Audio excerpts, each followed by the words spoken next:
ನಮಸ್ತೆ ಸ್ನೇಹಿತರೆ, ಇವತ್ತು ನಾವು ದ್ವಿತೀಯ BA ಸಮಾಜಶಾಸ್ತ್ರ ಭಾರತೀಯ ಸಮಾಜದ ಅಧ್ಯಯನದಲ್ಲಿ ಪರೀಕ್ಷಾ ತಯಾರಿಯನ್ನು ಮಾಡಿಕೊಳ್ಳುವ ಯಾವುದೆಲ್ಲ ಮುಖ್ಯವಾದ ಪ್ರಶ್ನೆ ಇದೆ, ಹಳೆಯ ಪ್ರಶ್ನೆ ಪತ್ರಿಕೆಯಲ್ಲಿ ಬಂದಿರುವಂತಹ ಪ್ರಶ್ನೆಗಳು ಯಾವುದು ಅಂತ ನೋಡಿಕೊಳ್ಳುವ. ಮೊದಲಿಗೆ 2023ರ ಹಳೆಯ ಪ್ರಶ್ನೆ ಪತ್ರಿಕೆ ದ್ವಿತೀಯ BA ಸಮಾಜಶಾಸ್ತ್ರದಲ್ಲಿ ವಿಭಾಗ ಎಯಲ್ಲಿ ಬಂದಿರುವಂತಹ ಪ್ರಶ್ನೆಗಳು 5 ಅಂಕದ ಪ್ರಶ್ನೆಗಳು.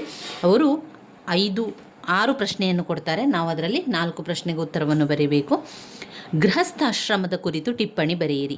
ಬಹುಪತಿತ್ವದ ಅರ್ಥವನ್ನು ತಿಳಿಸಿ. ತರವಾಡ್ ಎಂದರೇನು? ಅಲ್ಪಸಂಖ್ಯಾತರು ಎಂದರೆ ಯಾರು? ಸ್ತ್ರೀವಾದ ಅರ್ಥವನ್ನು ತಿಳಿಸಿ. ಸಾಮಾಜಿಕ ಶಾಸನಗಳ ಗುರಿಗಳನ್ನು ತಿಳಿಸಿ. ಈ 6ರಲ್ಲಿ ನಾವು ಬರಿಬೇಕಾಗಿರುವಂಥದ್ದು 4 ಪ್ರಶ್ನೆಗೆ ಉತ್ತರವನ್ನು ಮಾತ್ರ ಬರಿಬೇಕಾಗಿರುವಂಥದ್ದು. 5 ಅಂಕದ ಪ್ರಶ್ನೆಯನ್ನು ಬರಿಬೇಕಾದ್ರೆ 1.5 ಪುಟದಷ್ಟು ನಿಮ್ಮ ಉತ್ತರ ಇರಲಿ. ವಿಭಾಗ B 10 ಅಂಕದ ಪ್ರಶ್ನೆ ಬಂದಿರುವಂಥದ್ದು. ಅದರಲ್ಲಿ ಅವರು 5 ಪ್ರಶ್ನೆಯನ್ನು ನಮಗೆ ಕೊಡ್ತಾರೆ. ನಾವು 3 ಪ್ರಶ್ನೆಗೆ ಉತ್ತರವನ್ನು ಬರಿಬೇಕಾಗಿರುವಂಥದ್ದು. ಇಲ್ಲಿ ಬಂದಿರುವಂತಹ ಪ್ರಶ್ನೆಗಳು: ಹಿಂದೂ ವಿವಾಹದಲ್ಲಿನ ಇತ್ತೀಚಿನ ಪ್ರವೃತ್ತಿಯನ್ನು ಪರಿಶೀಲಿಸಿ. ಧರ್ಮ ಮತ್ತು ವಿಜ್ಞಾನದ ನಡುವಿನ ಸಂಬಂಧವನ್ನು ವಿಶ್ಲೇಷಿಸಿ. ಭಾರತದಲ್ಲಿ ಅನುಸೂಚಿತ ಜಾತಿಗಳ ಸಮಸ್ಯೆಗಳನ್ನು ಚರ್ಚಿಸಿ. ಲಿಂಗ ವ್ಯವಸ್ಥೆ ನ್ಯಾಯದ ಪರಿಕಲ್ಪನೆಯನ್ನು ವಿವರಿಸಿ. ಜಾಗತೀಕರಣದ ವಿವಿಧ ಆಯಾಮಗಳನ್ನು ಪರಿಶೀಲಿಸಿ. 10 ಅಂಕದ ಪ್ರಶ್ನೆಗೆ ನೀವು 3ರಿಂದ 4 ಪುಟದಷ್ಟು ನಿಮ್ಮ ಉತ್ತರ ಇರಲಿ. ನಂತರ ಬರುವಂಥದ್ದು ವಿಭಾಗ C 15 ಅಂಕದ ಪ್ರಶ್ನೆ. ಅವರು 4 ಪ್ರಶ್ನೆಯನ್ನು ಕೊಡ್ತಾರೆ. ನಾವು 2 ಪ್ರಶ್ನೆಗೆ ಉತ್ತರವನ್ನು ಬರೀಬೇಕು. 15 ಅಂಕದ ಪ್ರಶ್ನೆಗೆ ನಾವು ಸಾಧಾರಣವಾಗಿ 4ರಿಂದ 5 ಪುಟದಷ್ಟು ಉತ್ತರವನ್ನು ಬರೆದರೆ ಒಳ್ಳೆಯದು. ಭಾರತೀಯ ಸಮಾಜದ ಪ್ರಧಾನ ಲಕ್ಷಣಗಳನ್ನು ವಿವರಿಸಿ. ಅವಿಭಕ್ತ ಕುಟುಂಬದ ಕಾರ್ಯಗಳನ್ನು ವಿವರಿಸಿ. ಭಾರತದಲ್ಲಿನ ಅಲ್ಪಸಂಖ್ಯಾತರ ಸಮಸ್ಯೆಗಳನ್ನು ವಿಶ್ಲೇಷಿಸಿ. ಭಾರತೀಯ ಸಮಾಜದಲ್ಲಿ ಸಾಮಾಜಿಕ ಸುಧಾರಣೆಗಳನ್ನು ತರುವಲ್ಲಿ ಪ್ರಾರ್ಥನಾ ಮತ್ತು ಸತ್ಯಶೋಧಕ ಸಮಾಜದ ಕೊಡುಗೆಗಳನ್ನು ಚರ್ಚಿಸಿ. ಇವಿಷ್ಟು 2023ರ ಪ್ರಶ್ನೆ ಪತ್ರಿಕೆಯಲ್ಲಿ ಬಂದಿರುವಂತಹ ಪ್ರಶ್ನೆಯಾಗಿದೆ. ನೀವು ಇದರಲ್ಲಿ ಓದಲೇಬೇಕಾಗಿರುವಂತಹ ತುಂಬಾ ಮುಖ್ಯವಾಗಿರುವಂತಹ ಪ್ರಶ್ನೆ ವಿವಾಹದ ಪ್ರಕಾರಗಳು, ಅದನ್ನು ಓದ್ಕೊಳ್ಳೇಬೇಕು. ಅದಾದ ನಂತರ ತುಂಬಾ ಇಂಪಾರ್ಟೆಂಟ್ ಆಗಿರುವಂಥದ್ದು ಕುಟುಂಬದ ಬಗ್ಗೆ ಕೂಡ ಓದ್ಕೊಳ್ಬೇಕು.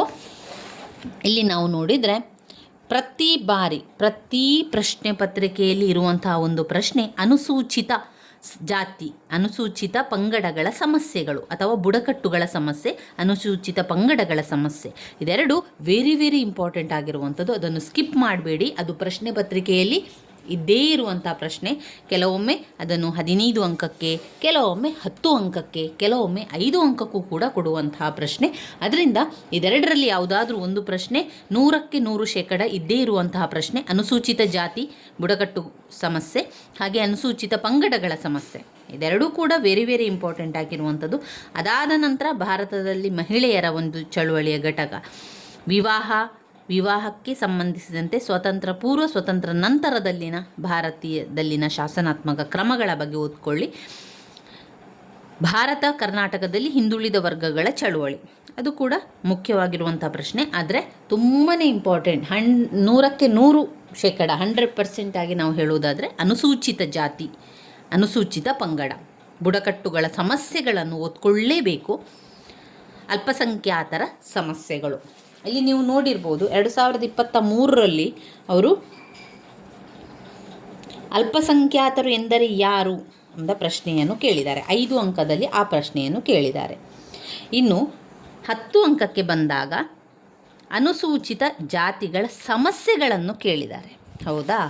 ಇನ್ನು 15 ಅಂಕದಲ್ಲಿ ಬಂದಾಗ ಅಲ್ಪಸಂಖ್ಯಾತರ ಸಮಸ್ಯೆಗಳನ್ನು ಕೇಳಿದ್ದಾರೆ. ಅದರಿಂದ ಅನುಸೂಚಿತ ಜಾತಿ, ಅಲ್ಪಸಂಖ್ಯಾತರ ಸಮಸ್ಯೆಗಳು ತುಂಬಾ ಇಂಪಾರ್ಟೆಂಟ್ ಆಗಿರುವಂಥದ್ದು.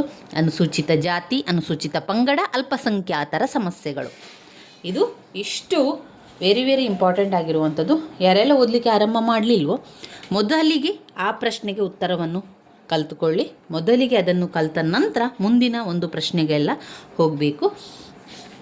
ಇದರಲ್ಲಿ ನಾವು ಆರಂಭದಿಂದ ಅಭ್ಯಾಸವನ್ನು ಮಾಡ್ತಾ ಹೋಗುವ, ಪರೀಕ್ಷೆಯ ತಯಾರಿಯನ್ನು ಮಾಡ್ತಾ ಹೋಗುವ. ಆರಂಭದಲ್ಲಿ ಯಾವುದನ್ನು ಓದ್ಕೊಳ್ಬೇಕಾಗಿರುವಂಥದ್ದು ಅಂತ ಹೇಳಿದರೆ ಸ್ಮೃತಿ, ಸ್ಮೃತಿಯ ಬಗ್ಗೆ 5 ಅಂಕಕ್ಕೆ ಕೇಳಿರುವಂತಹ ಪ್ರಶ್ನೆ. ಹಳೆಯ ಪ್ರಶ್ನೆ ಪತ್ರಿಕೆಗಳಲ್ಲಿ ಸ್ಮೃತಿಯ ಬಗ್ಗೆ ಕೇಳಿದ್ದಾರೆ. ಸ್ಮೃತಿ ಅಂದರೆ ಏನು? ಸ್ಮೃತಿ ಅಂದರೆ ಹಿಂದೂ ನೀತಿ ನಿಯಮಗಳ ಒಂದು ಸಂಹಿತೆ.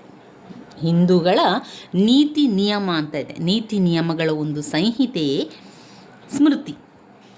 ಸಮಾಜದಲ್ಲಿನ ಸೂಕ್ತ ಸಾಮಾಜಿಕ ನಡವಳಿಕೆಯನ್ನು ನಿರ್ಬಂಧಿಸಲಿಕ್ಕೆ ಇದು ಮಾರ್ಗದರ್ಶಿಯಾಗಿರುವಂಥದ್ದು. ಅಂದರೆ ಸಮಾಜದಲ್ಲಿ ನಡೆಯುವಂತಹ ಒಂದು ಸಾಮಾಜಿಕ ನಡವಳಿಕೆಯನ್ನು ನಿರ್ಬಂಧಿಸಲಿಕ್ಕೆ ಬೇಕಾಗಿರುವಂಥದ್ದೇ ಸ್ಮೃತಿ. ಈ ಸ್ಮೃತಿ ಮತ್ತು ಶ್ರುತಿಗಳು ಜೊತೆಗೂಡಿದಾಗಲೇ ಧರ್ಮಶಾಸ್ತ್ರ ಅಂತ ಆಗುವಂಥದ್ದು. ಧರ್ಮಶಾಸ್ತ್ರ ಆಗಬೇಕಾದ್ರೆ ಸ್ಮೃತಿ ಮಾತ್ರ ಇದ್ದರೆ ಸಾಲದು, ಸ್ಮೃತಿಯ ಜೊತೆಗೆ ಶ್ರುತಿ ಕೂಡ ಬೇಕು. ಸ್ಮೃತಿ ಮತ್ತು ಶ್ರುತಿಗಳು ಜೊತೆ ಕೂಡಿದಾಗ ಧರ್ಮಶಾಸ್ತ್ರಗಳು ಎಂದು ತಿಳಿಯಬಹುದಾಗಿದೆ. ಇಲ್ಲಿ ಬೇರೆ ಬೇರೆ ಸಂತರು, ಋಷಿಮುನಿಗಳು ಅವುಗಳನ್ನು ರಚನೆ ಮಾಡಿದ್ದಾರೆ. ಮನು, ಯಜ್ಞವಲ್ಯ, ಗೌತಮ, ಜೈಮಿನಿ ಎಲ್ಲ ಋಷಿಮುನಿಗಳು. ಕಪಿಲ, ನಾರದ, ಪರಾಶರರಂತಹ ಪ್ರಜ್ಞಾ ಹಿಂದೂ ಸಂತರಿಂದ ಇವುಗಳು ರಚಿತವಾಗಿದೆ ಅಂತ ಹೇಳುವಂಥದ್ದು. ಇದರಲ್ಲಿ ಕೆಲವರ ಬರವಣಿಗೆಗಳಲ್ಲಿನ ನಿರೂಪಣೆಗಳಲ್ಲಿ ನಂತರ ಕಠಿಣತೆಯನ್ನು ಹೇರಿರುವುದರಿಂದಾಗಿ ಹಿಂದೂ ಸಮಾಜದ ಮುಂದಿನ ಪೀಳಿಗೆಯವರಿಗೆ ಸಮಸ್ಯೆ ಸೃಷ್ಟಿಯಾಯಿತು. ಸಮಾಜದ ಮಹಿಳೆಯರು, ದುರ್ಬಲ ವರ್ಗದವರು ದಮನಗೊಂಡಿರುವುದಕ್ಕೆ ಕಾರಣವಾಗಿ ಮನು ಸ್ಮೃತಿಯನ್ನು ಆಗಿಂದಾಗಿ ಉದ್ಗರಿಸಲಾಗುತ್ತದೆ. ಅಂದರೆ ಇದು ಕಠಿಣ ಆಯಿತು. ಅದನ್ನು ಮಾಡಲಿಕ್ಕೆ ಹೋದಂಥ ಅನೇಕ ಋಷಿಮುನಿಗಳು ಅದನ್ನು ರಚನೆ ಮಾಡಿರುವಂಥದ್ದು. ಕೆಲವರ ಬರವಣಿಗೆಯಿಂದ ಮುಂದೆ ಮುಂದೆ ಹೋದಂತೆ ಈ ಎಲ್ಲ ವಿಚಾರಗಳು ಕಠಿಣ ಆಗಲಿಕ್ಕೆ ಆರಂಭವಾಯಿತು. ಯಾರಿಗೂ ಅರ್ಥ ಆಗದಂಥ ಸ್ಥಿತಿ ಉಂಟಾಯಿತು. ಆವಾಗ ಏನಾಯಿತು ಅಂದರೆ ಅದರ ಒಂದು ಪ್ರಭಾವ ಕಡಿಮೆ ಆಗ್ತಾನೆ ಹೋಯಿತು. ಆದರೆ ಮನುವಿನ ಸ್ಮೃತಿ ಅಂತ ಹೇಳುವುದನ್ನು ಕೇಳಿರ್ಬೋದು.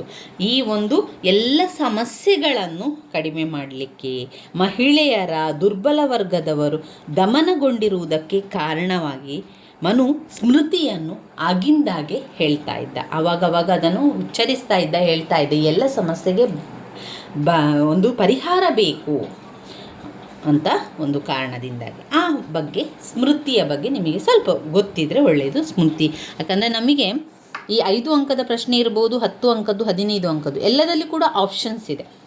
5 ಅಂಕದ ಪ್ರಶ್ನೆ 6 ಪ್ರಶ್ನೆಯನ್ನು ಕೊಟ್ಟು ನಮಗೆ 4 ಪ್ರಶ್ನೆಗೆ ಉತ್ತರವನ್ನು ಬರೀಲಿಕ್ಕೆ ಇರೋದರಿಂದ ನಾವು ಕೆಲವೊಂದನ್ನು ಸ್ವಲ್ಪ ವಿಚಾರ ತಿಳ್ಕೊಳ್ಳಿ. ಒಂದು ವೇಳೆ ಯಾವುದೂ ಕೂಡ ಗೊತ್ತಿಲ್ಲ ಅಂತಾದರೆ ನಮಗೆ ಬರೀಲಿಕ್ಕೆ ಬೇಕು ಎನ್ನುವ ಕಾರಣದಿಂದಾಗಿ ಒಂದು ವಿಚಾರದ ಬಗ್ಗೆ ಒಂದು ಸ್ವಲ್ಪ ನಿಮಗೆ ಗೊತ್ತಿರಲಿ. ಆದರೆ ನೀವು ಆಯ್ಕೆ ಮಾಡಿಕೊಳ್ಳುವಂಥದ್ದು ಯಾವ ಪ್ರಶ್ನೆಯನ್ನು ಅಂತ ನಿಮಗೆ ಗೊಂದಲ ಇರ್ಬೋದು. ನೀವು ಪಾಯಿಂಟ್ಸ್ ಇರುವಂತಹ ಪ್ರಶ್ನೆಗಳನ್ನು ಆಯ್ಕೆ ಮಾಡಿಕೊಳ್ಬೇಕು. ಇದರಲ್ಲಿ ತುಂಬಾ ಪಾಯಿಂಟ್ಸ್ ಬರಿಬೋದು. ಇದರಲ್ಲಿ ತುಂಬಾ ವಿಚಾರ ನನಗೆ ಗೊತ್ತಿದೆ ಅಂತ ಇರುವಂತಹ ಪ್ರಶ್ನೆಯನ್ನೇ ನೀವು ಆಯ್ಕೆ ಮಾಡಿಕೊಳ್ಬೇಕು. ನೀವು ಪ್ರಶ್ನೆ ಪತ್ರಿಕೆಯನ್ನು ನೋಡಿದ ತಕ್ಷಣ 5 ಅಂಕದ ಪ್ರಶ್ನೆಯನ್ನು ನೋಡಿ ಅದರಲ್ಲಿ 6 ಪ್ರಶ್ನೆಯಲ್ಲಿ ನಾನು ಯಾವುದನ್ನು ಬರಿಬೋದು ಅಂತ ನೀವು ಸಣ್ಣಕ್ಕೆ ಗುರುತನ್ನು ಹಾಕ್ಕೊಳ್ಳಿ. ಯಾವ ಪ್ರಶ್ನೆಗೆ ಗುರುತನ್ನು ಹಾಕ್ಕೊಳ್ಬೇಕು? ಒಂದು ಪಾಯಿಂಟ್ ಸರಿಯಾಗಿರಬೇಕು. ಪಾಯಿಂಟ್ ಆಗಿರುವಂತಹ ಪ್ರಶ್ನೆಯನ್ನು ಗುರುತು ಹಾಕ್ಕೊಳ್ಳಿ. ನಿಮಗೆ ಸರಿಯಾಗಿ ಗೊತ್ತಿರುವಂತಹ ಉತ್ತರಕ್ಕೆ ಮೊದಲು ಗುರುತು ಹಾಕ್ಕೊಳ್ಳಿ. ಈ ವಿಚಾರದ ಬಗ್ಗೆ ನಾನು ಸಾಕಷ್ಟು ಬರಿಬೋದು, ಸಾಕಷ್ಟು ವಿವರಣೆಯನ್ನು ಕೊಡ್ಬೋದು ಅಂತ ನಿಮಗೆ ಅನಿಸಿದರೆ ಆ ಒಂದು ಪ್ರಶ್ನೆಯನ್ನು ಗುರುತು ಹಾಕ್ಕೊಳ್ಳಿ. ಉಳಿದಂತೆ ನಿಮಗೆ ಕೆಲವು ಸ್ವಲ್ಪ ಗೊತ್ತಿದೆ ಅಂತಾದರೆ ಕೊನೆಯದಾಗಿ ಆಯ್ಕೆಯನ್ನು ಮಾಡಿಕೊಳ್ಳಿ. 4 ಪ್ರಶ್ನೆಯಲ್ಲಿ ನಿಮಗೆ 2 ಸರಿಯಾಗಿ ಗೊತ್ತಿದೆ, ಮತ್ತೆರಡು ಸರಿಯಾಗಿ ಗೊತ್ತಿಲ್ಲ ಅಂತಾದರೂ ಅದರಲ್ಲಿ ಒಂದು ಸ್ವಲ್ಪ ಗೊತ್ತಿರುವುದನ್ನು ಆಯ್ಕೆ ಮಾಡಿಕೊಳ್ಳಿ. ಆ ರೀತಿಯಾಗಿ ಮಾಡಿಕೊಂಡ್ರೆ ಆಯಿತು. ಇದು ನಿಮಗೆ ಗೊತ್ತಿರಲಿ ಎನ್ನುವ ಕಾರಣದಿಂದಾಗಿ ಸ್ಮೃತಿಯ ಬಗ್ಗೆ ನಾನು ಹೇಳ್ತಾ ಇರುವಂಥದ್ದು. ಇನ್ನು ಪುರುಷಾರ್ಥದ ಬಗ್ಗೆ ಓದ್ಕೊಳ್ಬೇಕು. ಪುರುಷಾರ್ಥಗಳ ಬಗ್ಗೆ ಕೇಳ್ತಾರೆ, ಅದು ಮುಂದಿನ ಭಾಗದಲ್ಲಿ ನಮಗೆ ಪುರುಷಾರ್ಥದ ಬಗ್ಗೆ ಸರಿಯಾಗಿ ಕೊಟ್ಟಿದ್ದಾರೆ, ನಾವು ಅದನ್ನು ಓದ್ಕೊಳ್ಳುವ. ಇನ್ನು ಆಶ್ರಮ ಧರ್ಮದ ಬಗ್ಗೆ ಕೂಡ ನಿಮಗೆ ಗೊತ್ತಿರಬೇಕು. ಆಶ್ರಮ ಧರ್ಮದಲ್ಲಿ ಸನ್ಯಾಸಾಶ್ರಮ, ಅದು ಮುಖ್ಯವಾಗಿ ಈ ಬ್ರಹ್ಮಚರ್ಯಾಶ್ರಮ, ಗೃಹಸ್ಥಾಶ್ರಮ ಇದೆಲ್ಲ ಇದೆಯಲ್ಲ, ಅದರ ಒಂದು ಭಾಗ ಆಗಿರುವಂಥದ್ದು ಆಶ್ರಮ ಧರ್ಮದಲ್ಲಿ ಬೇರೆ ಬೇರೆ ಆಶ್ರಮ ಧರ್ಮಗಳಿದೆ. ಅದನ್ನು ಅವರು 5 ಅಂಕಕ್ಕೆ ಕೇಳುವಂಥ ಪ್ರಶ್ನೆ. ಈ ಬ್ರಹ್ಮಚರ್ಯಾಶ್ರಮದ ಬಗ್ಗೆ, ಗೃಹಸ್ಥಾಶ್ರಮದ ಬಗ್ಗೆ ಎಲ್ಲ ಸ್ವಲ್ಪ ಓದ್ಕೊಳ್ಳಿ, ಗೊತ್ತಿರಲಿ ಎನ್ನುವ ಕಾರಣದಿಂದಾಗಿ. ಆಶ್ರಮ ಧರ್ಮದ ಬಗ್ಗೆ ಬರೀರಿ ಅಂತ ಕೇಳಿದರೆ, ಸನ್ಯಾಸಿಯ ಒಂದು ಮಠಕ್ಕೆ, ಸನ್ಯಾಸಿಗಳು ಋಷಿಮುನಿಗಳು ವಾಸ ಮಾಡುವಂತಹ ಜಾಗಕ್ಕೆ ನಾವೇನು ಹೇಳ್ತೇವೆ, ಆಶ್ರಮ ಅಂತ ಹೇಳುವಂಥದ್ದು. ಇಲ್ಲಿ ಬೇರೆ ಬೇರೆ ಆಶ್ರಮ ಧರ್ಮದವರು ಇರ್ತಾರೆ. ಆಶ್ರಮದವರು ಅಂದರೆ ಬೇರೆ ಬೇರೆ ಒಂದು ಬ್ರಹ್ಮಚರ್ಯಾಶ್ರಮ, ಗೃಹಸ್ಥಾಶ್ರಮ, ವಾನಪ್ರಸ್ಥಾಶ್ರಮ, ಸನ್ಯಾಸಾಶ್ರಮ ಎನ್ನುವಂಥ 4 ಹಂತಗಳನ್ನು ನಾವಲ್ಲಿ ಬರಿಬೇಕು. ಆಶ್ರಮ ಧರ್ಮ ಅಂತ ಬಂದಾಗ ನೀವು ನೆನಪಲ್ಲಿ ಇಟ್ಕೊಳ್ಬೇಕಾಗಿರುವಂಥದ್ದು 4 ಆಶ್ರಮ ಧರ್ಮ. ಈ 4 ಆಶ್ರಮ ಧರ್ಮವನ್ನು ನೆನಪಲ್ಲಿ ಇಟ್ಕೊಳ್ಳಿ. ಈ 4 ಆಶ್ರಮದ ಧರ್ಮದ ಬಗ್ಗೆ ಓದ್ಕೊಳ್ಬೇಕು. ಏನು ಆ ವಿಚಾರ, ಅದರೊಳಗೆ ಯಾವ ವಿಚಾರವನ್ನು ಕೊಟ್ಟಿದ್ದಾರೆ ಅಂತ ನಿಮಗೆ ಗೊತ್ತಿರಲೇಬೇಕು. ಅದರಿಂದ ಈ ಆಶ್ರಮ ಧರ್ಮದಲ್ಲಿ 4 ಆಶ್ರಮ ಧರ್ಮಗಳಿದೆ. ಬ್ರಹ್ಮಚರ್ಯಾಶ್ರಮ, 2 ಗೃಹಸ್ಥಾಶ್ರಮ, 3 ವಾನಪ್ರಸ್ಥಾಶ್ರಮ, 4 ಸನ್ಯಾಸಾಶ್ರಮ. ಈ 4 ಆಶ್ರಮದ ಬಗ್ಗೆ ಓದ್ಕೊಳ್ಳಿ. ಆ 4 ಆಶ್ರಮದ ಬಗ್ಗೆ ನಾವು ಓದ್ಕೊಳ್ಬೇಕು. 5 ಅಂಕಕ್ಕೆ 10 ಅಂಕಕ್ಕೆ ಕೇಳುವಂತಹ ಪ್ರಶ್ನೆಯಾಗಿದೆ. ನಾವು ಮುಂದಿನ ವಿಡಿಯೋದಲ್ಲಿ ಈ ಆಶ್ರಮ ಧರ್ಮದ ಬಗ್ಗೆ ಸರಿಯಾಗಿ ತಿಳ್ಕೊಳ್ಳುವ ಸ್ನೇಹಿತರೆ. ನನ್ನ ವಿಡಿಯೋಸ್ ಎಲ್ಲ ನಿಮಗೆ ಇಷ್ಟ ಆಗಿದ್ದರೆ ಲೈಕ್ ಕೊಡಿ, ಶೇರ್ ಮಾಡಿ, ಸಬ್ಸ್ಕ್ರೈಬ್ ಮಾಡಲಿಕ್ಕೆ ಮರಿಬೇಡಿ. ಆದಷ್ಟು ಎಲ್ಲವನ್ನು ಕೂಡ ಓದ್ತಾ ಹೋಗುವ. ಹಾಗೆಯೇ ಸಮಯ ಇದ್ದಾಗ ಅದನ್ನು ಒಂದೊಂದಾಗಿ ಪ್ರತಿಯೊಂದನ್ನು ಕೂಡ ಸರಿಯಾಗಿ ವಿವರಣೆಯನ್ನು ತಿಳ್ಕೊಳ್ತಾ ಮುಂದಿನ ವಿಷಯಕ್ಕೆ ಹೋಗಬೇಕು. ಕೆಲವೊಂದು ಮುಖ್ಯವಾಗಿರುವಂಥ ಪ್ರಶ್ನೆಯನ್ನು ಮೊದಲಿಗೆ ತಿಳ್ಕೊಂಡು ನಂತರ ಉಳಿದಿರುವಂತಹ ಪ್ರಶ್ನೆಗಳ ಉತ್ತರವನ್ನು ತಿಳ್ಕೊಳ್ಳುವ. ಪಾಯಿಂಟ್ಸ್ಗಳನ್ನು ಸರಿಯಾಗಿ ಕಲಿಬೇಕು. ಪಾಯಿಂಟ್ಸ್ಗಳನ್ನು ನೀವು ಬಾಯ್ಪಾಠ ಮಾಡಿ ಆದರೂ ಕಲಿಬೇಕು. ಆ ಪಾಯಿಂಟ್ಸ್ಗಳು ನಿಮಗೆ ಸರಿಯಾಗಿ ಗೊತ್ತಿದ್ದರೆ ಎಲ್ಲ ಪ್ರಶ್ನೆ ಕೂಡ ನಮಗೆ ಉತ್ತರ ಬರೆಯಲಿಕ್ಕೆ ತುಂಬಾ ಸಹಾಯ ಆಗ್ತದೆ. ಧನ್ಯವಾದಗಳು ಸ್ನೇಹಿತರೆ.